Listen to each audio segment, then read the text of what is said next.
आज का पहला पाठ कुरिन्थियों के नाम संत पौलुस का पहला पत्र अध्याय 15 पद संख्या 1 से 8। प्रभु याकूब को और फिर सब प्रेरितों को दिखाई दिए।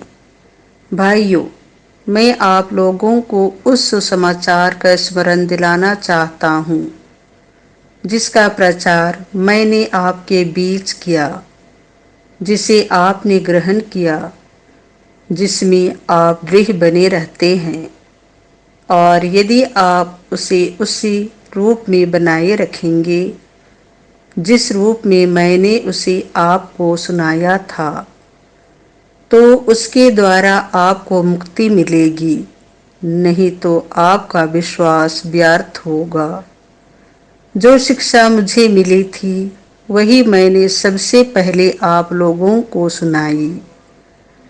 वह इस प्रकार है, मसीह हमारे पापों के प्रायश्चित के लिए मर गए, जैसा कि धर्म ग्रंथ में लिखा है। वह कब्र में रखे गए और तीसरे दिन जी उठे, जैसा कि धर्म ग्रंथ में लिखा है। वह कैफस को और बाद में 12 को दिखाई दिए। फिर वह एक ही समय 500 से अधिक भाइयों को दिखाई दिए।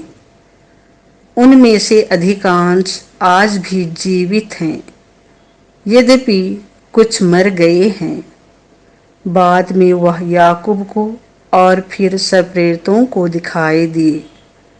सबों के बाद वह मुझे भी मानो ठीक समय से पीछे जन्मे को दिखाई दिए।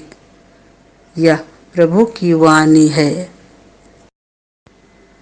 संत यूहन्ना के अनुसार पवित्र सुसमाचार अध्याय 14 पद संख्याएं 6 से 14। मैं इतने समय तक तुम लोगों के साथ रहा, फिर भी तुमने मुझे नहीं पहचाना। यीशु ने थोमस से कहा, मार्ग, सत्य और जीवन मैं हूँ। मुझसे होकर गए बिना कोई पिता के पास नहीं आ सकता। यदि तुम मुझे पहचानते हो तो मेरे पिता को भी पहचानोगे। अब तो तुम लोगों ने उसे पहचाना भी है और देखा भी है। फिलिप ने उनसे कहा, प्रभु, हमें पिता के दर्शन कराइए, हमारे लिए इतना ही बहुत है।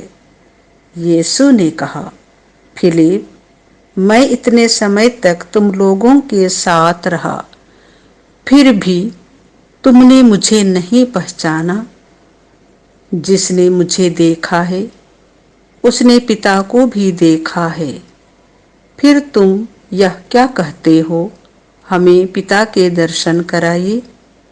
क्या तुम विश्वास नहीं करते कि मैं पिता में हूँ और पिता मुझ में है? मैं जो शिक्षा देता हूँ वह मेरी अपनी शिक्षा नहीं है। मुझ में निवास करने वाला पिता मेरे द्वारा अपने महान कार्य संपन्न करता है। मेरी इस बात पर विश्वास करो कि मैं पिता में हूँ और पिता मुझ में है, नहीं तो उन महान कार्यों के कारण ही इस पर विश्वास करो।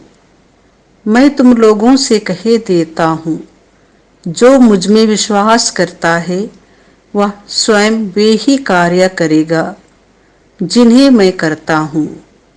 वह उनसे भी महान कार्य करेगा, क्योंकि मैं पिता के पास जा रहा हूँ। तुम मेरा नाम लेकर जो कुछ मांगोगे मैं तुम्हें वही प्रदान करूँगा, जिससे पुत्र के द्वारा पिता की महिमा प्रकट हो जाए। यदि तुम मेरा नाम लेकर मुझसे कुछ भी मांगोगे तो मैं तुम्हें वही प्रदान करूँगा। यह प्रभु का सुसमाचार है।